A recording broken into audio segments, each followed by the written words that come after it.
Yo, what's going on, metalheads? Hey, and welcome back to an episode of Mouthful of Metal. I'm your host, Rich Hopkins, and what do you say we get right into it? Okay, so this is kind of a special episode. Last week, we lost another rock legend, icon, singer. Jack Russell from Great White had passed away at the age of 63 due to complications for some long term illnesses that he had going on. But I wanted to take this time to just share a story that I had when I actually worked for them back in the mid 90s, um, while they were out on support for their album Let It Rock. Um, so basically, as I always answered the call, I got the call that I was going to be working for Great White, and it was a two-show um, deal.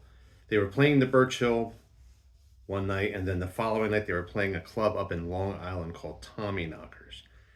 Now the interesting thing with this situation was at that time some of the Goodfellas came in and took over the Birch Hill, and there was other Goodfellas that owned Tommy Knockers, some of the Goombas. Not a bad, I guess. They got their foot in the door somehow. I don't really know how this all materialized, but anyway, Great White was playing both clubs. Old Bridge one night, the following night, Long Island. So I had planned on staying over because I had to be up there anyway. So my buddy and I at the time went up. We got a room, Motel 6, New Brunswick on Route 18, and that's where Great White was staying. So it was convenient. We checked in, got our stuff, put the stuff in the room. We picked the band up. Now, when we got back to the club, they had a trash can in the room where the band was going to be playing. And in the trash can was a bunch of these. Now, for you that are listening audio, you'll have to go to the video to check this out. These were the press kits for the album Let It Rock. And they had a bunch of CDs. Yeah, that glare's killing me too, I know. But anyway, Let It Rock. They were in the trash.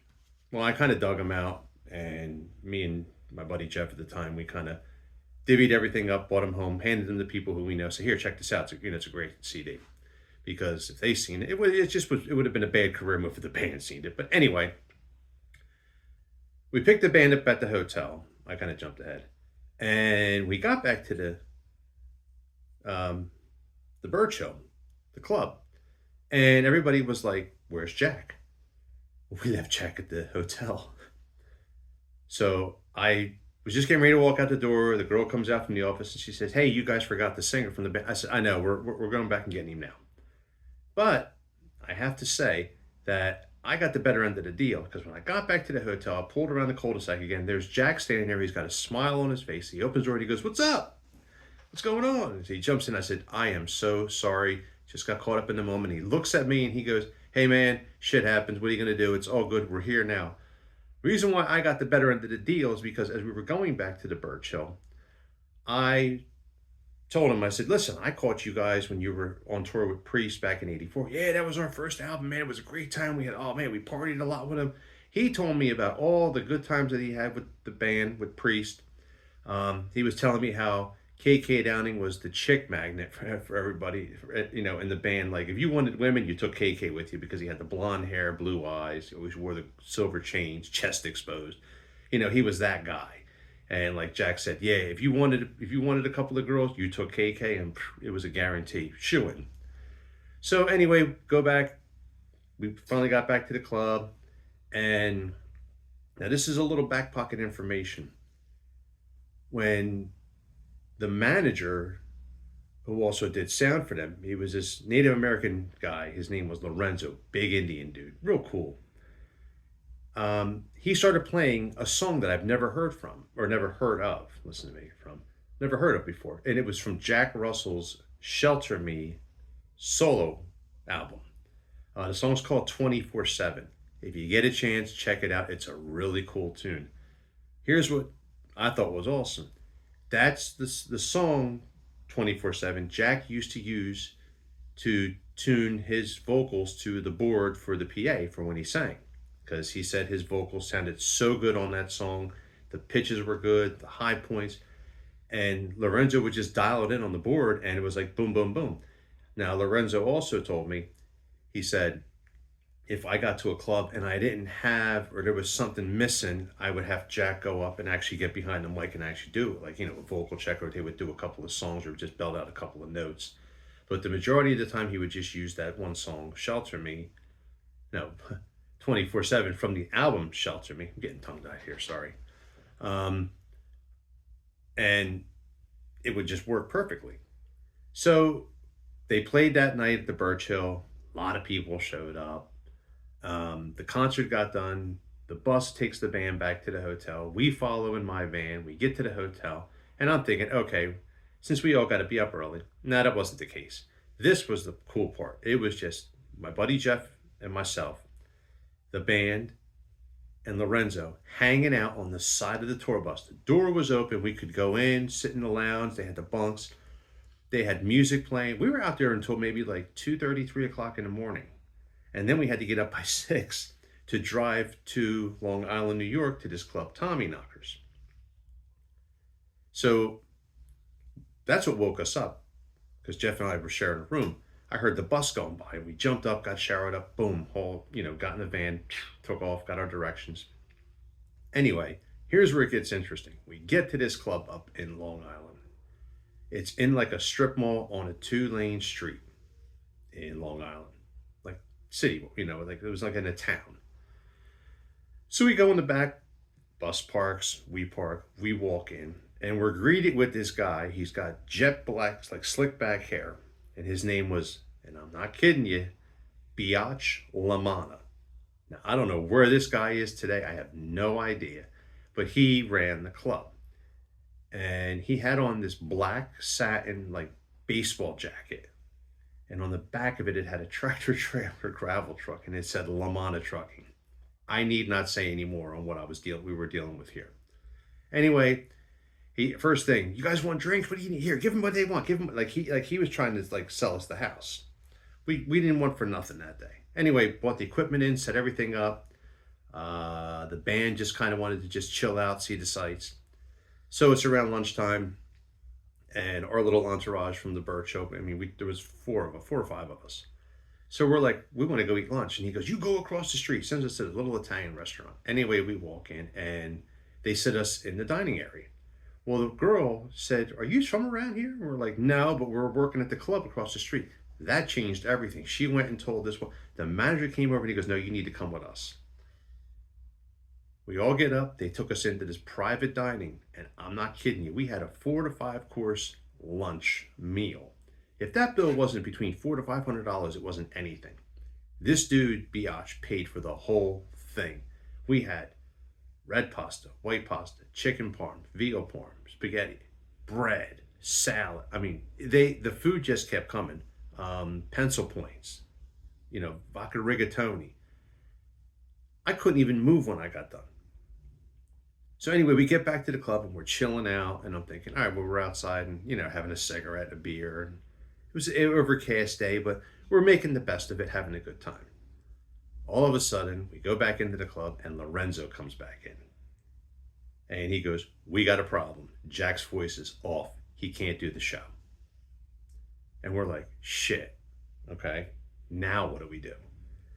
So we're all standing there, and Biatch goes, "Well, we got people coming." And I'm thinking to myself, great, this guy's going to lose his shit, and we're all going to die. I can see this coming right now. We're going to be taken downstairs or outside, put up against the wall, bam, bam, bam, and then that'll be it. We'll be statistics. We'll be on the 6 o'clock news. So Lorenzo's there, and he goes, "Well, we can do a meet and greet with the fans for like an hour and a half." And he's like, "Well, that's fine, whatever. Yeah. And here was the ironic part. They bought in a Judas Priest Motley Crue tribute band to play before Great White. I never heard or seen that done before, but in this case it worked because Great White wasn't going to play. I got to tell you, that was one of the most awesomest times I had. The fans were cool. Mark Kendall, the guitar player, came in with an acoustic guitar. He's playing a couple of tunes. Jack and everybody else, Sean McNair, Everybody else, they're signing autographs, they're taking pictures, they're talking about, they're listening to people's stories, they're telling stories. It was so mild and so laid back. They did it for almost like 2 hours. And then what we did was we got the band out of there, we put them on the bus, let them chill out. And I'm thinking, well, they're going to take off and leave. No, they hung out. They actually came back in to watch that tribute band, which was kind of funny. But they were kind of on the side. And again, nobody bothered them, but they were, doing their thing. The cool part was when everybody left. We were all standing by the bus, and we're all high-fiving, shaking hands, bro hugs. And Jack came over to Jeff and myself, and he goes, man, I can't thank you guys enough. We appreciate everything you did. You hung out with us for 2 days. You guys are awesome, man. I hope to see you guys again. Like, he was just so appreciative just for what we did for those 2 days. Like, if I had the opportunity to go on the road and finish the tour out with these guys, I would have done it. It was just, overall, it was just an amazing time that I had. And like I said, when the news broke about Jack passing away, it's just a shame because, again, that music's kind of, it's not burning out, it's not fading away, but let's just face it, we get old. And if you don't take care of yourself, I'm not saying Jack didn't take care of himself, but he had a hard road. They put out a lot about, they've been in business since 83, 84. So all I can say is thank you, Jack. I appreciate the music, appreciate the memories. Rest in peace, my friend. I'm cheersing. I will cheers you with a bottle of wine. Yeah. And I just, my condolences go out to the family, the Russell family. So, and the band as well, Great Way, because I know this has to have had affect them as well. I mean, at the end of the day, they were a band of brothers and they created something together. On another note, I got to go on Eddie Trunk and tell half of this story. Friday, he's going to have Mark Kendall on Trunk Nation. So tune in to Eddie Trunk on Friday. I'm going to try to get a spot in to talk to Mark myself and give him the story that I just kind of gave you guys, but just have to just shorten it up a little bit. So check in. That's all that I got. Hey, again, rest in peace, Jack Russell. Thank you for everything you've done for the music community and the hard rock world. You will truly be missed, my friend. And on another note, before I get out of here, I want to introduce you to a new friend of mine. This is Lodi Red. It's from the Michael David Winery out in Lodi, California. It's 14%. And the only thing I can tell you about this wine is that it's the bang for your buck with all the luck that you need. So if you've never had it or never heard of it, look it up. If your local liquor store has it, I strongly encourage you to pick up a bottle. You will enjoy it. It has become one of my new favorites. It is in my wine rack. I have a few more bottles than this. So Lodi Red, that's where it's at. Hey, listen, horns up, everybody. Have a great day. Enjoy this beautiful weather. If you're on the East Coast, we're having a good weather. So I will catch up with everybody on a later date. Take care. See ya.